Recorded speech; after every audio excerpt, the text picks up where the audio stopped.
Hi everyone, thanks for joining us for another video. My name is Robert with Tampa Bay Auto Network. Here walking around a 2021 Jeep Wrangler Sport with you. The point of our walk arounds is to be as transparent as possible so that you can see what you're coming to see before you come and see it. To show you the things that will not show up in our 100 high definition photos that are located on our website. If you're on our website and would like to see those, just scroll down. They're located below this video. If you'd like to see a detailed vehicle description which highlights features and options of the Wrangler, just scroll up. It's located above this video.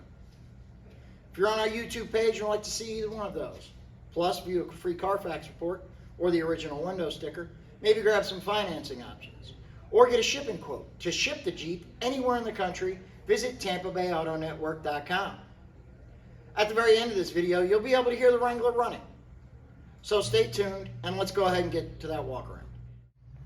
Okay, we are walking around this 2021 Wrangler. Great tread on the tires.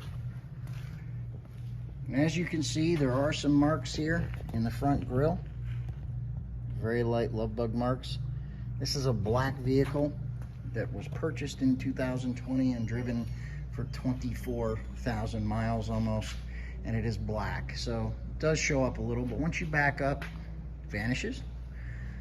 The finish looks great all the way around. I would say it's above average condition. Full size spare and rim in the rear, as with most Wranglers. And as you look, no dents, dings, or heavy scratches. Removable plastic top is in wonderful condition.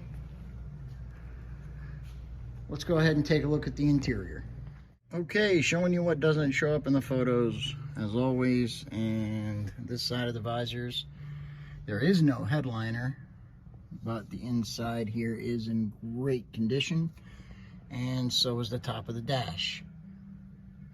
If you have any questions at all about the condition, or financing questions, shipping questions, there's a number located at the top of your screen. Hopefully you'll join us next time for our next video, and stay tuned to hear the engine running.